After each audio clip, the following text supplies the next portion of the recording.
போடும் இது திருநாளு, ஒரு பூந்தேறு பூட்டி வரும் பெருநாளு.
சுந்தரரு மீனாட்சி கரம் பிடிக்க நடந்தாரு, பழமேடான பாதையெல்லாம் கடந்தாரு.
இந்த குறிஞ்சி நிலத்தை ஆண்டு வந்து கொண்டிருக்கிற நம்பி தலைவனினுடைய தந்தை தாயின் பேர் நங்கை மோகினி. தந்தைக்கு 7 ஆண் குழந்தைகள் இருந்த போதிலும் ஒரு பெண் குழந்தை இல்லைன்னு சின்னதா மனசுல ஒரு ஏக்கம். அது எங்க அப்பாக்குன்னு கிடையாது, பொதுவா எல்லார் வீட்லயுமே இருக்கக்கூடிய ஒரு ஏக்கம் தான். ஏன்னா ஒரு வீட்டுல வரிசையா பொம்பளை பிள்ளையாவே பிறந்துகிட்டே இருந்தா அந்த வீட்ல ஒரு ஏக்கம், ஒரு எதிர்பார்ப்பு இருக்கும்ல. கண்டிப்பா இருக்குமா? இருக்கும்ல. என்ன ஏக்கம் இருக்கும்? என்ன ஒரே பொம்பளை பிள்ளைலாம் 7 பேர் இருக்கே, ஒரு ஆம்பளை பிள்ளை வேணுமே, ஒரு ஆம்பளை பிள்ளை பிறந்தா நல்லா இருக்குமே அப்படின்னு தோணும். இன்ன கிராமத்துல வந்து சொல்லுவாங்க, கொல்லி போடுறதுக்கு ஒரு ஆம்பளை பிள்ளை இல்லாம போயிருச்சப்பா அப்படின்னு சொல்லுவாங்க. அதுவே ஆம்பளை பிள்ளையாவே பிறந்துகிட்டு இருந்தா அந்த வீட்லயே ஒரு ஏக்கம் இருக்கும். ஆமா, ஆம்பளை பிள்ளையாவே இருக்கே, ஒரு பொம்பளை பிள்ளை வேணுமே. ஒரு பொம்பளை பிள்ளை இருந்தா என்ன, கடைசி காலத்துல நம்ம முடியாம படுக்கிற சமயத்துல இந்த பொம்பளை பிள்ளை இருந்தா ஒரு செம்பு தண்ணியாவது கொண்டு வந்து கொடுக்கும்பா, அதுக்காகனாவது ஒரு பொம்பளை பிள்ளை வேணும்னு நினைப்பாங்களா இல்லையா? இது உலக இயல்பான விஷயம். அது மாதிரிதான் பிறந்தது 7 ஆண் குழந்தைகளை பிறந்த காரணத்தினால ஒரு பெண் குழந்தைகளை ஏக்கப்பட்ட எங்க அப்பா முருகப்பெருமானை வணங்க, முருகப்பெருமானுடைய அருளால வள்ளிக்கொடிகளுக்கு இடையில் கடந்து எடுத்து வளர்த்து இதனால் வரைக்கும் எந்த குறையும் இல்லாம எங்க அப்பா என்னை வளர்த்துக்கிட்டு வராரு. எந்த குறையும் இல்லாம வளர்த்த எங்க அப்பாவுக்கு நான் எந்த குறையும் வச்சிடக்கூடாது அப்படிங்கிற ஒரு எண்ணம். அதனாலதான் எனக்கு மிகப்பெரிய பொறுப்பு. என்ன பொறுப்பு? பாசி பருப்பு, தோரம் பருப்பு. பருப்பு இல்லடா தம்பி, பொறுப்பு. ஏப்பா என்னை பார்த்தா எப்படி தெரியுது உங்களுக்கு? இல்லம்மா, அப்படிதான் கேட்ட மாதிரி. பொறுப்பு எனக்கே கேட்கல, அப்புறம் எப்படி உங்களுக்கு கேட்க போகுது? ஆமா, மிகப்பெரிய பொறுப்பு. காவலுக்கு போகணும் அப்படிங்கிற பொறுப்பு அப்பா என்கிட்ட ஒப்படைச்சிருக்காரு. நான் மட்டும் தான் காவலுக்கு போறேனா இல்ல என் கூட சேர்ந்து வேற யாரும் வர்றாங்களா அப்படிங்கறதெல்லாம் தெரியல. அது ஆட்களை சந்திச்சா தான் யார் யார் என் கூட வராங்க வரல அப்படிங்கிற விஷயத்த நான் தெரிஞ்சுக்க முடியும். அதுக்கு முன்னாடி காவலுக்கு போகணும். காவலுக்குலாம் போறதுக்கு முன்னாடி தெய்வத்தை வணங்கிட்டு போகணும். ஏன்னா தெய்வத்துடைய வழிபாடு இல்லாம எந்த ஒரு காரியமுமே நடக்காது இல்லையானே? ஏன்னா ஒரு தெய்வத்துடைய துணை இல்லாமல் எந்த காரியமும் நடக்காது இல்லையா? இன்னைக்கு எங்கேயுமே நாடகம்ங்கிறது ஒண்ணு நடக்கவே கிடையாது. ரொம்ப கடினமான விஷயம். இன்னைக்கு எங்கேயுமே நாடகம் கிடையாது. தமிழகத்தே இந்த ஒரு நாடகம் மட்டும்தான் நடக்குது. அது வந்து அண்ணனுடைய தயவால இந்த 10 பேருக்கு இன்னைக்கும் கூட பொழப்பு. ஏன்னா வரிசையா நாடகம் நின்றுகிட்டே இருந்துச்சு. அதுல ஒரு நமக்கு ஒரு பொழப்பு 10 பேருக்கு கொடுத்துருக்காரு அப்படின்னு அது மிகப்பெரிய விஷயம். அது தெய்வத்துடைய அனுகிரகம் இல்லாமல் நடக்காது இல்லையா? நம்ம ஊர்ல கும்பாபிஷேகம் வச்சு இந்த கும்பாபிஷேகத்தன்னைக்கு இந்த நாடகம் வச்சு இரவு முழுக்க கண்ணு முழிச்சோம் அப்படின்னா மிகப்பெரிய புண்ணியம் நமக்கு சேரும். வாருங்க, அது அப்படிலாம் இருக்கக்கூடாது. புண்ணியத்தை தேடுறங்கிறதுக்காக இறைவனா நமக்கு இன்னைக்கு வழிவிட்டு இப்படி ஒரு நிகழ்ச்சி நடக்குது அப்படின்னா அது மிகப்பெரிய விஷயம் தானே. அப்ப தெய்வத்துடைய துணை இல்லாமல் இது நடக்குமா? நடக்காது. ஏன்னா ஒரு தெய்வத்துக்கே ஒரு காரியத்தை ஆரம்பிக்கிறதுக்கு முன்னாடி தெய்வத்துடைய வழிபாடு ரொம்ப முக்கியம். பிரம்மா என்ன பண்றாரு, முதல்ல படைப்பு தொழிலை தொடங்கிட்டார். படைப்பு தொழிலை தொடங்கி அவருடைய வேலையானது இந்த மாதிரி உயிரினங்கள் எல்லாம் படைக்கிறது தானே பிரம்மாவனுடைய வேலை. அது மாதிரி என்ன பண்றாரு, இந்த மாதிரி உயிரினங்கள் எல்லாத்தையும் படைக்கிறார். இந்த உயிரினங்கள் எல்லாம் என்னாச்சா, பேயா மாறி அவரையே துரத்த ஆரம்பிச்சிருச்சான். என்னடா அது, நம்ம படைத்த உயிரினங்களே அப்படி பேயா மாறி நம்மளையே துரத்த ஆரம்பிச்சிருச்சு, என்ன காரணமா இருக்கும் அப்படின்னு தனக்கு படைப்பு தொழில் கொடுத்த சிவபெருமானிடமே போய் கேட்கிறார். ஐயா, படைத்த உயிரினங்கள் அப்படி பேயா மாறி என்னையவே துரத்ததே என்ன காரணம் அப்படின்னு கேட்கிறார். இப்ப நான் உங்களை பார்த்து கேட்கிறேன், நம்ம முதல்ல ஒரு விஷயத்தை ஆரம்பிக்க போறோம். ஒரு நல்ல காரியத்தை நம்ம தொடங்க போறோம் அப்படின்னாலே முதல்ல நம்ம யார வணங்கிட்டு ஒரு நல்ல காரியத்தை தொடங்குவோம். என்னது மதுரை வீரனா? யாருப்பா சொன்னது? மதுரை வீரன் மிருதங்காரர் சொல்றாருங்க. நீங்க என்ன சொல்றீங்க? நான் கருப்பசாமி. அது நேத்து வந்தவர். நான் சொல்றேன். அண்ணா நீ சொல்றேன். நீ தாண்டா அண்ணன் பையன் சரியா சொல்லுவ. பிள்ளையார் விநாயகர். அப்படி சொல்லுங்க. ஆரம்பத்துல முதலாக நம்ம தொடங்குறதுக்கு முன்னாடி எந்த வேலையை தொடங்குறதா இருந்தாலும் சரி என்ன பண்ணுவோம், பிள்ளையார் சொல்லின்னு ஒன்ன போட்டுட்டு அதுக்கப்புறம் தான் எந்த ஒரு காரியமா இருந்தாலும் தொடங்குவோம். இன்னைக்கு கூட நம்மளோட விநாயகர் பெருமான் தான் நமக்கு வழி விட்டு பாரு நினைக்கிறேன் இல்லையா? சித்தி விநாயகரா? சித்தி விநாயகர். அருமையா விநாயகர் பெருமானுக்கு கும்பாபிஷேகம் நடத்தி இப்படி ஒரு நிகழ்ச்சி. விநாயகர் பெருமானுக்கு இப்ப நிறைய பேர் இருக்குல்ல, விநாயகர்னு எடுத்துக்கிட்டோம்னா நிறைய பேர் இருக்கு. அவரு விநாயகர்னு சொல்லுவான், கணபதினு சொல்லுவான், கணேசன்னு சொல்லுவான், சித்தி கணபதி, புத்தி கணபதி, வல்லப கணபதி, சித்தி புத்தி கணபதி அப்படின்லாம் நம்ம பல பேர் சொல்லுவோம்.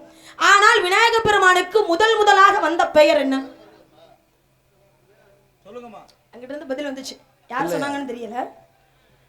தம்பி தெரிஞ்சு சொன்னாங்களா தெரியாம சொன்னாங்களான்னு தெரியாது. ஆனா விநாயகர் பெருமானுக்கு முதலாக வந்த பெயரே பிள்ளையாருங்கிற பெயர் தான்.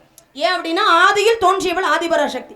இந்த உலகம் முதல் பிரபஞ்சம் அப்படிங்கிறது ஒரு பெண்ணால உருவாக்கப்பட்டது. ஆதிபராசக்தினாலதான் இந்த பிரபஞ்சம்ங்கிறது உருவாக்கப்பட்டது. அப்ப அந்த அம்மா என்ன பண்றாங்க, தனக்கு ஒரு ஆண் துணை வேணுமே அப்படிங்கிறதுக்காக முதலாக ஒரு ஆண் மகனை படைக்கிறார். வந்த ஆண்மகன் அம்மா அப்படின்னு கூப்பிட்டுட்டார். அம்மான்னு கூப்பிட்டவரை போய் தனக்கு துணையா ஏத்துக்க முடியுமா? முடியாது. அப்ப அந்த அம்மா என்ன சொல்றாங்க, அம்மான்னு சொன்ன காரணத்தினால இன்றையிலிருந்து நீ எனக்கு பிள்ளையா இரு அப்படின்னு சொன்ன காரணத்தினாலே முதலாக விநாயகர் பெருமானுக்கு வந்த பேரே பிள்ளையாருங்கிற பேர் தான் முதலாக விநாயகர் பெருமானுக்கு வந்த பேரு. அதனாலதான் விநாயகர் பெருமானுடைய 6 படை வீட்டிலே முதல் படை வீடு எதுன்னு சொன்னாங்க, பிள்ளையார் புட்டி தான் முதல் படை வீடு விநாயகர் பெருமானுக்கு. அப்ப விநாயகர் பெருமானை வணங்கிட்டு தான் நம்ம எல்லாருமே எந்த ஒரு காரியமா இருந்தாலும் தொடங்குவோம். ஆனா பிரம்மா என்ன பண்ணிட்டார், விநாயகர் பெருமானை வணங்காமலே படைப்பு தொழில தொடங்கிட்டார். அதனாலதான் படைத்த உயிரினங்கள் எல்லாமே பேயா மாறி அவரையே துரத்தக்கூடிய நிலை வந்தது. பிறகு விநாயகர் பெருமானை வணங்கிட்டு படைப்பு தொழிலை தொடங்கினாராம் பிரம்மா. பாருங்க, ஒரு தெய்வத்துக்கே ஒரு காரியத்தை ஆரம்பிக்கும் போது இன்னொரு தெய்வத்துடைய வழிபாடு ரொம்ப முக்கியமா இருக்கும் போது சாதாரண மனிதர்களா பிறந்த நம்மளா இந்த தெய்வத்துடைய துணை இல்லாமல் இருக்க முடியுமா? இருக்கவே முடியாது. தெய்வத்தை நம்ம யாராவது நேரில் பார்த்துருக்கோமா? யாராவது சொல்ல முடியுமா? தெய்வத்தை நேரில் பார்த்துருக்கோம்னு சொல்ல முடியுமா? யாராலையும் சொல்லவே முடியாது. ஆனா மனிதர் உருவத்துல வேணா தெய்வத்தை பார்க்கலாம், அது முடியும். நம்ம ஒரு ஆபத்தான நிலையில இருக்கும்போது ஒருத்தவங்க வந்து நமக்கு கஷ்டப்படுற சமயத்துல உதவிட்டாங்க அப்படின்னாலே நம்ம என்ன சொல்லுவோம், தெய்வமா வந்து என்னை காப்பாத்திட்டீங்க அப்படின்னு நம்ம சொல்லுவோம் இல்லையா? அப்ப மனிதர் உருவத்துல வேணா தெய்வத்தை பார்க்கலாமா? ஆனால் தெய்வத்தையே நேரடியா பார்க்க முடியுமா அப்படின்னா சித்தர்களால மட்டும்தான் இறைவனை நேரடியா பார்க்க முடியுமா அப்படிங்கிறது சித்தர்களுடைய வரலாறு சொல்லுது. அப்படி இருக்கும் போது இறைவனை நம்ம யாருமே நேரில் பார்த்ததே இல்லைல்ல. அதனாலதான் இந்த இறைவனை இந்த பூலோகத்திற்கு 2 இறைவனை நமக்காக அனுப்பி வைத்தார். அதுதான் நம்முடைய தாயும் தந்தையும். நடமாடக்கூடிய தெய்வங்கள், கண்ணுக்கு தெரியாத தெய்வங்கள்லாம் வணங்கிட்டு காவலுக்கு போறதுக்கு பதிலாக கண்ணுக்கு தெரிந்த தெய்வம்னு நம்மளுடைய தாயும் தந்தை தான். அந்த தாயும் தந்தை வணங்கிட்டு அதுக்கப்புறமா காவலுக்கு போகணும். தாயில் சிறந்த கோவிலும் இல்லை, தாயில் சிறந்த கோவிலும் இல்லை, சொல்மிக்க மந்திரம் இல்லை, ஆயிரம் உறவில் பெருமைகள் இல்லை, அன்னை தந்தையை அன்பில் இல்லை, தாயில் சிறந்த கோவிலும் இல்லை, சொல்மிக்க மந்திரம் இல்லை.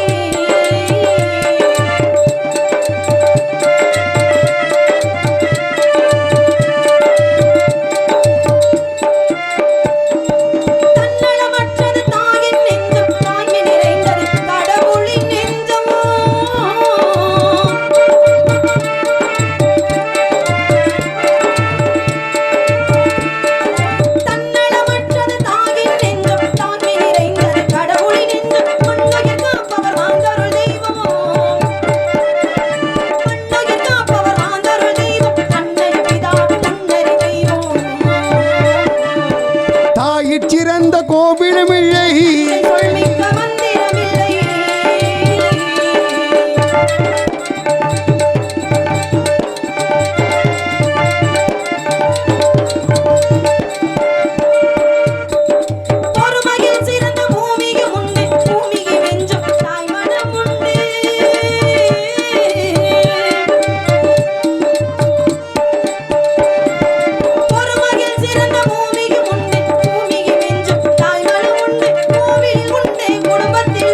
ஏன் நல்லா கைத்தட்டி ரசிக்கலாமே, நமக்காக எவ்வளோ கஷ்டப்பட்டு இந்த நாடகத்தை வைக்கிறாங்க, நல்லா கைத்தட்டி ரசிக்கலாமே, ஒன்றும் தவறு கிடையாது.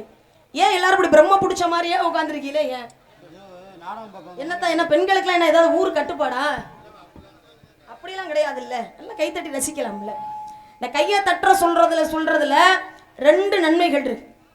இந்த கையை தட்டுறோம்ல இதுல 2 நன்மைகள் இருக்கு. ஒண்ணு, எங்களை நீங்க பாராட்டுறீங்கன்னு நாங்க நினைச்சுக்கிட்டு நல்ல உற்சாகமா தொழில் பண்ணுவோம். ஆஹா, நம்ம பாட்டுக்கு கை தட்டுறாங்கப்பா, இன்னும் 2 பாட்டு சேர்த்து பாடுவோம்.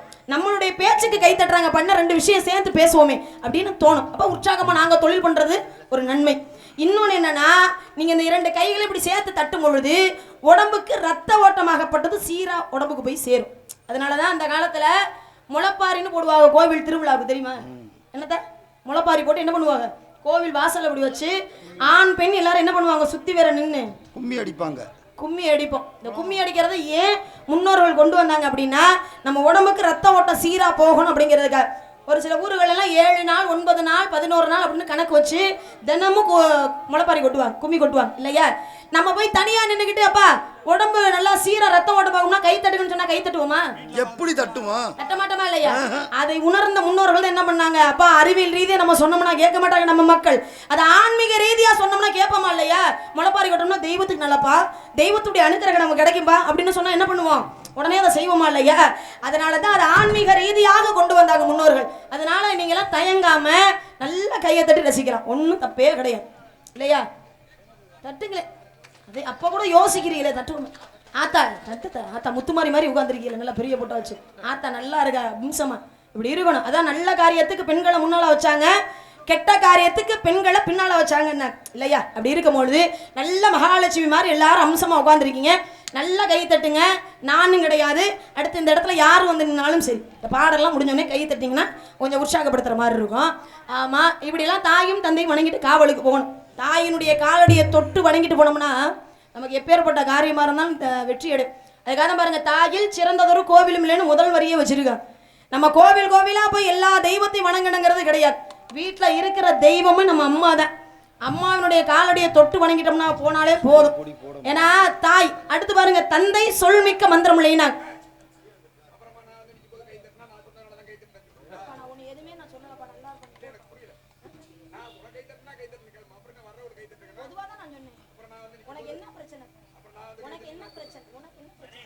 வெளியே வந்து சண்டை போடுங்க, நாரதரும் வள்ளியும் வெளியே வந்து சண்டை போடுங்க, உள்ள சண்டை போடாம. நான் பொதுவா எல்லா கலைஞர்களையும் பாராட்டணும் அப்படிங்கறதுக்காக நான் சொன்னேன். இதுல நாரதருக்கு என்ன இவ்வளவு பிரச்சனை எனக்கு தெரியல. அவருக்கு ஒருவேளை பாடி கை தட்டினா நான் சொன்னனாலதான் கை தட்டுறாங்களோன்னு நினைச்சு அப்படியே நினைச்சுக்கிறாரு போல இருக்கு. உங்களுக்கு பிடிச்சிருந்தா கை தட்டுங்க, பிடிக்கலனாலும் கை தட்டுங்க. ஆமா, எதுவா இருந்தாலும் கை தட்டுங்க, அதை நாங்க தெரிஞ்சுக்குவோம். நீங்க கை தட்டுற விதத்திலே பாராட்டி கை தட்டுறாங்களா இல்ல வேற எதுக்காவது கை தட்டுறாங்களா அப்படிங்கறத நம்ம தெரிஞ்சுக்கலாம். ஒன்றும் பிரச்சனை கிடையாது. ஆமா, அவருக்கு என்ன பிரச்சனை கிடையாது, நான் வந்ததே பிரச்சனையா இருக்கும்னு நினைக்கிறேன். ஆமா, வேற யாரையும் இங்க போட்டிருந்தது போல இருக்கு, மாத்தி இல்லையா? அப்படி இல்லையா? சரி, ரொம்ப சந்தோஷம். ஆமா, அப்படியெல்லாம் இருந்தாலும் கூட தந்தை சொல்மிக்க மந்திரம் இல்லைன்னா ஒவ்வொரு தெய்வங்களுக்கும் ஒவ்வொரு மந்திரங்களை வகுத்து வச்சாங்க. சிவபெருமானுக்குன்னு ஒரு மந்திரம் இருக்கு. இப்ப சிவனுடைய ஆலயத்துக்கு போனோம் அப்படின்னா நம்ம என்ன சொல்லி கும்பிடுவோம் அவரை? சும்மா சொல்லுங்க தா. அக்கா சொன்ன மாதிரி ஓம் நமச்சிவாய் அப்படிங்கிற பஞ்சாட்சர மந்திரம், நமச்சிவாய் அப்படிங்கிற 5 எழுத்து மந்திரத்தை சொல்லி கும்பிடுவோம். அதுவே முருகப்பெருமானுடைய ஆலயத்துக்கு போனோம் அப்படின்னா சடாட்சர மந்திரம் சரவண பவ அப்படிங்கிற வார்த்தையை சொல்லி நம்ம கும்பிடணும். ஆனா போனோடனே முருகா அப்படின்னு நம்ம சொல்றோம், அது சொல்லலாம், தப்பு கிடையாது. ஆனா அவனுக்குன்னு உண்டான மந்திரம், முருகப்பெருமானுக்கு உண்டான மந்திரம் 6 எழுத்து மந்திரம், சடாட்சர மந்திரம் சரவண பவ அப்படிங்கிற 6 எழுத்து மந்திரத்தை சொல்லி நம்ம கும்பிடுவோம். அதுவே பெருமாளுடைய ஆலயத்துக்கு போனோம் அப்படின்னா அஷ்டாட்சர மந்திரம் ஓம் நமோ நாராயணா அப்படிங்கிற 8 எழுத்து மந்திரத்தை சொல்லி நம்ம கும்பிடுவோம். ஏன் அந்தந்த தெய்வங்களுக்கு அந்தந்த மந்திரத்தை போய் நம்ம சொல்றோம் தெரியுமா? ஏன்னா தெய்வத்துடைய அனுக்கிரகம் நமக்கு கிடைக்கணுங்கிறதுக்காக. அவங்களுக்கு உண்டான மந்திரத்தை சொன்னா தெய்வம் நமக்கு ஏதாவது ஒரு பலனை கொடுக்குமே அப்படிங்கிற ஒரு எதிர்பார்ப்பு. இந்த மந்திரத்தெல்லாம் சொல்லணுங்கிற அவசியமே கிடையாதான். அப்பா சொல்ற வார்த்தைகளை கேட்டாலே போதுமா, இந்த மந்திரத்தெல்லாம் சொன்ன பலன் நம்மளை வந்து சேருமா. ஏன்னா அப்பா வந்து ரொம்ப கஷ்டப்படக்கூடியவர். ஏன்னா தாயினுடைய பாசத்தை தாரத்துக்கிட்ட நம்ம வாங்கிடலாம். தாய்க்கு பின் தாரம்னு சொல்லியிருக்காங்க. தாயினுடைய பாசத்தை தாரத்துக்கிட்ட நம்ம வாங்கிடலாம். ஆனா தகப்பனுடைய பாசத்தை வேற யாருக்கிட்ட நம்ம வாங்க முடியுமா? அப்பா குணிகன் அப்பா மட்டும்தான். ஏன்னா நம்ம கஷ்டப்பட்டாலும் பரவாயில்ல, நம்ம பெத்த பிள்ளைங்க கஷ்டப்படக்கூடாதுன்னு நினைக்கிற ஒரே ஜீவன் அப்பா மட்டும்தான், வேற யாருமே கிடையாது. அதனால அப்பாவோட பேச்செல்லாம் கேட்கணும், அப்பாவோட பேச்சு கிடங்க காவலுக்கு போகணும். காவல் யாருக்காக? அவருக்கு என்ன வெக்கப்படுற மாதிரி தெரியுது. இப்ப நானும் பொண்ணு தானே, அப்புறம் வெக்க வராதா என்னையா? நீங்க தான் என் தங்கச்சி வெக்கப்பட்டு நான் அன்னைக்கு தாட்டா பாக்குறேன். அண்ணே, மதுரை மீனாட்சி இந்த அம்மா பெண்ணாக பிறந்தாலும் ஆண் போல வளர்ந்தவங்க அந்த அம்மா. ஏன்னா மலையதூச மன்னனுக்கு பல ஆண்டு காலமாக குழந்தையே கிடையாது. சிவபெருமானை நினைச்சு வேண்டாங்க. சிவபெருமானே வந்து சொன்னாரப்பா, சக்தியின் ரூபமாக மீனாட்சி என்ற பெயரோடு உனக்கே குழந்தையாக பிறப்பாள் அப்படின்னு சொன்ன காரணத்திற்காக மலையதூச மன்னனுக்கு பிள்ளையாக படைக்கிறார். பிறக்கும் பொழுது யாகம் நடத்துறாங்க. யாகத்திலிருந்து வந்தவ தான் தடாதகை பிராட்டி. வரும் பொழுதே 3 கொங்கையோட பிறக்கிறாங்க. பெண்ணாக இருந்தா 2 கொங்கை தான் இருக்கணும். ஆனா பிறக்கும் பொழுதே 3 கொங்கையோட பிறந்தவள். அப்பதான் மலையதூச மன்னனுக்கு ஒரு வருத்தம், என்னடா இத்தனை ஆண்டு காலமா காத்துக்கிட்டு இருந்த குழந்தையிலேன்னு பிறந்த குழந்தைங்க இப்படி 3 கொங்கையோட பிறக்குது, அதுவும் பொம்பளை பிள்ளை. இந்த பிள்ளை யாரு கட்டிக்குவா? 3 கொங்கையோட இருக்கிற பிள்ளை யாரு கட்டிக்குவா அப்படிங்கிற ஒரு எண்ணம். அப்ப அசரீரி என்ன அசரீரி, எந்த ஆண்மகனை பார்த்து முதலாக உன்னுடைய பெண்ணுக்கு வெக்கம் வருதோ அப்பொழுது 3வது கொங்கை மறையும், அவனே அவளுக்கு கணவனாவான் அப்படிங்கிற அசரீரி. அதனாலதான் அந்த அம்மா பெண்ணாக பிறந்தாலும் ஆண் போல எல்லாத்தையும் தனக்கு அடிமைப்படுத்தினாங்க. எல்லாத்தையும் அடிமைப்படுத்துற மீனாட்சி கைலாயத்துக்கு போனாங்க. சிவபெருமானை பார்த்த உடனே வெக்கம் வந்துருச்சு. மீனாட்சிக்கு வெக்கம் வந்துருச்சு. வெக்கம் வந்தோடனே 3வது கொங்கை மறைந்தது. சிவபெருமான் சொன்னார், என்ன சொன்னாரு? மா, நீ பூலோகத்துக்கு போ, சொக்கநாதராக அவதாரம் எடுத்து உன்னை வந்து நான் திருமணம் பண்ணிக்கிறேன் அப்படின்னாங்க. மீனாட்சி அம்மனுக்கு அன்னைக்கு வெக்கம் வந்துச்சு, அவங்களுக்கு கல்யாணம் முடிஞ்சிச்சு. சரி, இன்னைக்கு எனக்கு வெக்கம் வந்திருக்கு. அப்ப உங்களுக்கு கல்யாணமா? எனக்கும் கல்யாணம். மாப்பிள்ளை என்னங்க? மாப்பிள்ளை யாருமா? மாப்பிள்ளை யாரு? என்ன இப்படி கேக்குறீங்க? அப்புறம் அந்த காவல் யாருக்காக? காவல் யாருக்காக? உங்க அப்பா சொன்னாங்க, அதனால முதல்ல காவல்னு சொன்ன உடனே ஏன் சம்மதிச்சேன்? ஏன் சம்மதிச்சீங்க? அதுல ஒரு சுயநலம் கலந்த ஒரு பொதுநலம் இருக்கு. என்ன பொதுநலம்? ஏன்னா முருகனுக்காக காவல், அதுக்காக காவலுக்கு போகணும் அப்பா சொன்னாரு. சரி, இதுல என்ன சுயநலம் என்ன பொதுநலம் அப்படின்னா, பொதுநலம் அப்படின்னா அடுத்தவங்களுக்காக ஒரு விஷயத்தை நம்ம செஞ்சோம் அப்படின்னா அது பொதுநலமா போயிடும். ஆமா. சுயநலம்னா நமக்காக ஒரு விஷயத்தை செஞ்சுக்கிட்டோம் அப்படின்னா அதுக்கு பேர் சுயநலம். நமக்காண்டி மட்டும் அப்பா சொன்னாரே அப்படிங்கிறதுக்காக காவலுக்கு வந்திருக்கேன், அது பொதுநலம். சரி, சுயநலம்னா அந்த முருகனை தான் மனசுக்குள்ள நினைச்சுக்கிட்டு இருக்கேன், அவரை தான் காதலிச்சுக்கிட்டு இருக்கேன், அவரை தான் கல்யாணமும் பண்ணிக்க போறேன். ஆமா, அதனாலதான் சொன்னேன் சுயநலம் சொல்லி. அந்த முருகப்பெருமானுக்காக இந்த இடத்துல இப்படி எல்லாம் காத்துக்கிட்டு இருக்கேன் அப்படிங்கறத உங்ககிட்ட சொன்னேன். செம்மீனே செம்மீனே உங்கிட்ட சொன்னேனே, செல்வந்தி பொண்ணுக்கு சிங்கார கண்ணுக்கு கல்யாணம்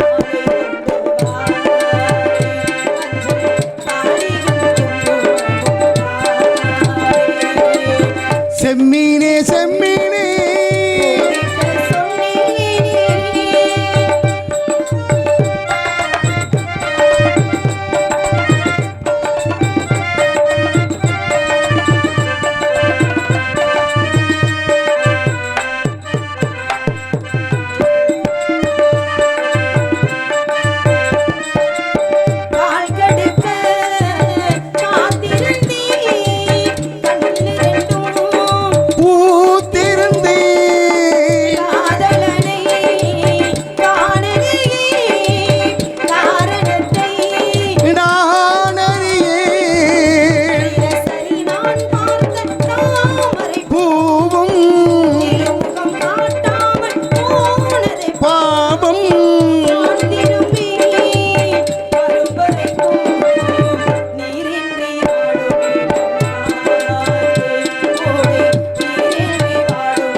அப்படியா நினைச்சுக்கிறது என்ன பிரயோஜனம்?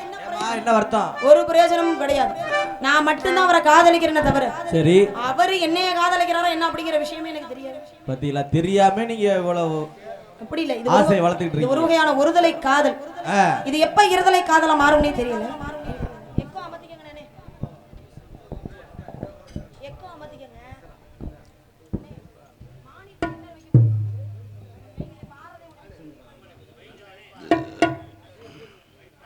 ஹலோ ஹலோ கொஞ்சம் ஏத்துங்க. எவ்வளவு இருக்கு ஏத்துங்க. விசில் வர வரைக்கும் ஏத்துங்க பாப்போம். நாங்களே குறைக்க சொல்றோம் அப்புறம். ஹலோ ஹலோ ஓகே ஏக்க பாடும்போது மட்டும் நிக்க. இது ஒரு வகையான ஒருதலை காதல். இது எப்ப இருதலை காதலா மாறும்னே தெரியல. நீங்களா நினைக்கிற மாதிரி சாதாரணப்பட்ட காதல் என்னுடைய காதல் கிடையவே கிடையாது. மனிதர் உணர்ந்துக்குள்ள இது மனித காதல் அல்ல.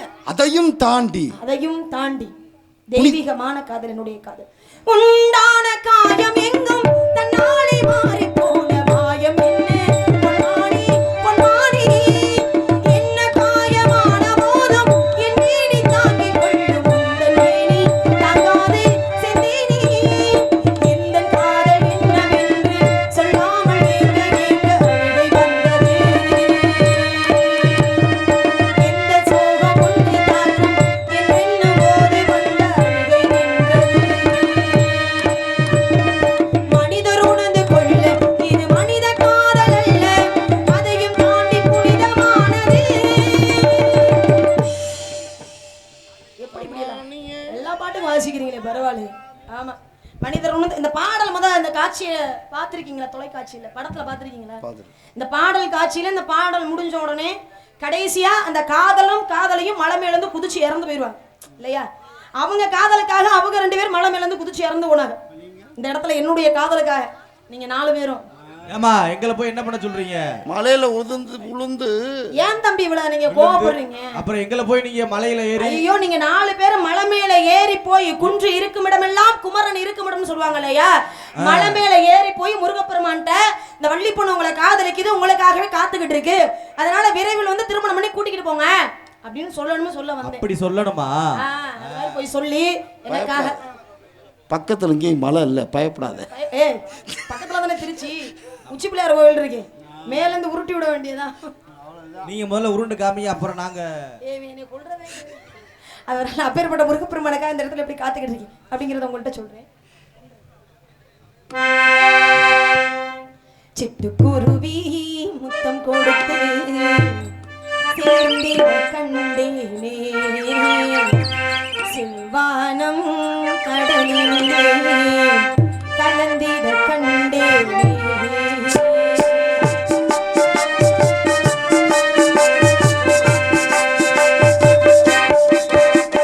சிட்டுக்குருவி முத்தம் கொடுத்து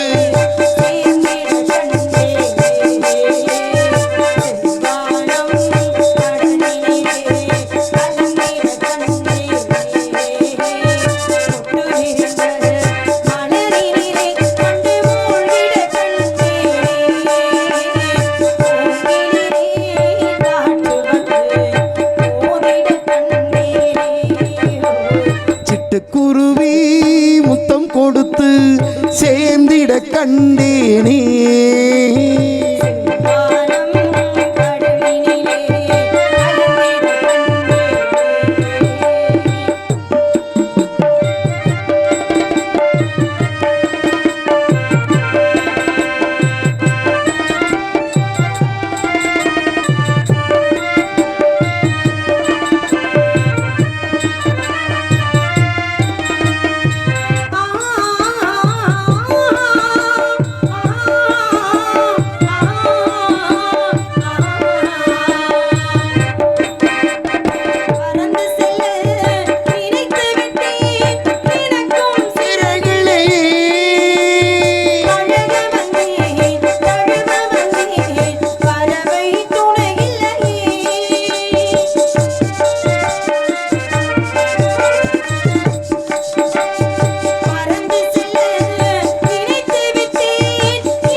சேர்ந்திட கண்டேனே.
குருவி முத்தம் கொடுத்து சேர்ந்திட கண்டேனே. செவ்வானம் கடலினிலே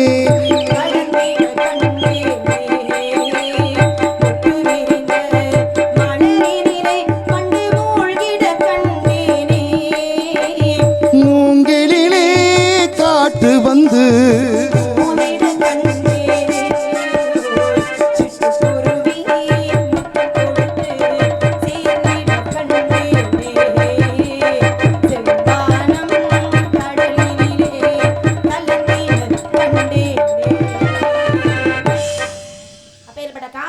காதல் முருகப்பெருமானை அனுதினமும் முருகா முருகா முருகான்னு சொல்லி இப்படி உருகிக்கிட்டு இருக்கேன். உருகிட்டீங்க? ஆமா. என்னங்க உருகிட்டீங்க ரொம்ப. அனுதினமும் அவரையே நினைச்சு அப்படியே மனதளவுல உருகிக்கிட்டே இருக்கிற முருகப்பெருமானை அனுதினமும் நினைக்கிற எனக்கு காட்சி கொடுக்கிற முருகப்பெருமான் இந்த உயிரே வேணாம்னு என்ன பண்ணாரு, திருவண்ணாமலையில இருந்து குதிக்க போனார் அருணகிரிநாதர். ஒரே வார்த்தை தான் சொன்னால், தன்னை அறியாமல் வந்த வார்த்தை அருணகிரிக்கு முருகான்ற வார்த்தை. அதனால வரைக்கும் முருகப்பெருமான அவர் கும்பிட்டதே கிடையாது. ஏன் தற்கொலை பண்ணிக்கணும் போனாருன்னா, பெண் மீது அதிகமா மோகம் கொண்டார், பெரிய பணக்காரர். ஆனா பெண்கள் விஷயத்துல கொஞ்சம் மோசமான ஆள்னு வச்சுக்கோங்களேன். என்ன பண்றாரு, தன்னுடைய சொத்து பத்து எல்லாத்தையும் பெண்களிடத்திலே தாசி பெண்ணிடமே கொடுத்து அழிச்சிட்டார். உடல் முழுக்க குஷ்டநோய் பரவிருச்சு. சரி, குஷ்டநோய் பரவறப்பனால சும்மா இருக்கணுமா இல்லையா? அப்பவும் என்ன பண்ணாரா, தன்னுடைய அக்கா, கூட பிறந்த அக்கா கிட்ட கூப்பிட்டு சொல்றார், நான் ஒரு பெண்ணோட கூடணும், ஏதாவது ஒரு தாசி பெண்ணுடைய வீட்டுக்கு போய் எனக்காக ஒரு பெண்ணை அழைத்து வான்னு சொல்றார். இப்ப நம்ம வீட்டுல நம்ம தம்பி எனக்காக போய் ஒரு பொம்பளையை கூட்டிட்டு வான்னு சொன்னா சும்மா விட்டுருவோமாத்தா? என்ன பண்ணுவோம்? என்ன பண்ணுவோம்? அப்படி நம்ம தம்பி கேக்குறாங்க அப்படின்னா என்ன பண்ணுவோம்? அடி உரிச்சு போடுவான். நான் சோத்துல விஷம் வச்சிருவேன். அப்படி சொல்லுங்க. இப்படி தம்பி நமக்கு தேவையே கிடையாது இல்லையா? ஆனா அவங்க என்ன பண்ணாங்களா, ஒவ்வொரு தாசி பெண்ணுடைய வீட்டுக்கும் போய் கேட்டாங்களா, என் தம்பியோடு கூடுவதற்கு வாங்க அப்படின்னு. ஆனா உடல் முழுக்க குஷ்டநோய் இருக்கக்கூடிய உன்னுடைய தம்பியோடு கூடுவதற்கு நாங்க தயாரில்லை அப்படின்ட்டாங்க. என்ன பண்ணாங்க, மீண்டும் வீட்டுக்கு வந்து தம்பி கிட்ட சொன்னாப்பா, எந்த தாசி பெண்ணும் உன்னோடு கூடுவதற்கு வரல, உனக்கு ஒரு பெண்ணோடு கூடணுங்கிற எண்ணம் இருந்தால் நானும் ஒரு பெண் தான், நீ வேணா என்னோட கூடிக்கேன்னு சொல்லி தன்னுடைய முந்தானையை எடுத்துட்டு அப்படின்னு நின்னுட்டாங்க. ஒரு பெண்ணுக்கு மானம்ங்கிறது என்ன தெரியுமா? பெண்ணுக்கு மானம்ங்கிறது இந்த மாறாப்பு தான். அதையே எடுத்துட்டு தன்னுடைய தம்பிக்கு முன்னால நின்னுட்ட அந்த பெண்ணு. அப்பதான் நினைச்சார் அருணகிரி, ஆகா இனிமேலும் இந்த உயிர் இருந்து என்ன பிரயோஜனம்? கூட பிறந்த அக்கா, அக்காங்கிறவ யாருக்கு சமம்? அம்மாவுக்கு சமமான ஒரு வீட்டுல அம்மா இல்ல அப்படின்னா மூத்தவ ஒருத்தி அக்கா இருந்துட்டா போதும், குடும்பத்தையே காப்பாத்திடும். அப்பேற்பட்ட அம்மாவுக்கு சமமானவர் நமக்கு முன்னால வந்து இப்படி நின்னுட்டாலேன்னு என்ன பண்ணாரு, அவமானப்பட்டு தற்கொலை பண்ணிக்கலான்னு திருவண்ணாமலைக்கு போறார். திருவண்ணாமலையில இருக்கக்கூடிய தெய்வம் அண்ணாமலையான், சிவபெருமான் தானே. அப்ப மலையில இருந்து குதிக்கும் போது என்ன சொல்லி குதிச்சிருக்கணும்? சிவசிவான்னு சொல்லி இருக்கலாம், இல்ல நமசிவாயன்னு அவருடைய மந்திரத்தை சொல்லி தானே குதிச்சிருக்கணும். ஆனா இவரை அறியாமலே வந்த வார்த்தை முருகான்ற வார்த்தை. முருகான்னு சொன்னோடனே முருகப்பெருமான் வராமல் இருப்பாரா? அல்ல, முருகான்ற வார்த்தைக்கு அதுதான் மதிப்பு. சொன்ன உடனே வந்தார், உயிரை தாங்கி பிடித்தார் அருணகிரிநாதர். அருணகிரி எனக்காக திருப்புகழை பாடினார். அப்பதான் முருகப்பெருமானை பார்த்து திருப்பி கேட்டார், ஐயா மழைக்கு கூட பள்ளிக்கூடம் பக்கம் ஒதுங்காத வேணாம், எழுத படிக்க எதுவுமே எனக்கு தெரியாது, அப்படி இருக்கும் போது என்னைய போய் திருப்புகழ் பாடுனா எப்படி பாடுவேன்னார். அப்பத்தான் நாவை நீட்ட சொன்னார், ஓம் என்ற பிரணவத்தை எழுதி அருணகிரி எனக்காக முத்து முத்தாக பாடினார். அதையே முதல் வரியாக வைத்து பாடினார் அருணகிரி. அப்ப முருகான்ற ஒரு வார்த்தைக்கே வந்த முருகப்பெருமான் அனுதினமும் அவருடைய நாமத்தை தான் சொல்லிக்கிறீங்க, முருகா முருகா முருகான். அது மட்டும் கிடையாது, ஏதாவது பக்தன் முருகான்ற சொல்லிட்டாரே அப்படிங்கிறதுக்காக வந்தார். சூரபதுமன் எதிரி, முருகப்பெருமானை அழிப்பதற்காகத்தான் சூரபதுமன் வந்து நின்றார். ஏன்னா சூரபதுமனை அழிப்பதற்காக படைக்கப்பட்டவர் முருகப்பெருமான். சூரபதுமனை வதம் செய்வதற்காக, வதம் என்றாலே கொலை என்று அர்த்தம். அப்ப என்ன, எதிரிய கொலை பண்ணணும் அப்படிங்கிறதுக்காகத்தான் முருகப்பெருமானுடைய தோற்றமே இல்லையா. ஆனால் முருகப்பெருமான் என்ன பண்ணாரு, ஆணவத்தை மட்டும் அழித்து தன்னோடு ஐக்கியமாக்கி வச்சுக்கிட்டார். ஒன்றை சேவர் கொடியாகவும் மற்றொன்றை மயிலாகவும் மாற்றி வச்சுக்கிட்டார். பாருங்க, எதிரியவே ஆட்கொண்ட அந்த முருகப்பெருமான் எப்பொழுது வந்து என்னை ஆட்கொள்வார் என்பதற்காக இந்த இடத்துல இப்படி காத்துக்கிட்டு இருக்கேன். அப்படின்னா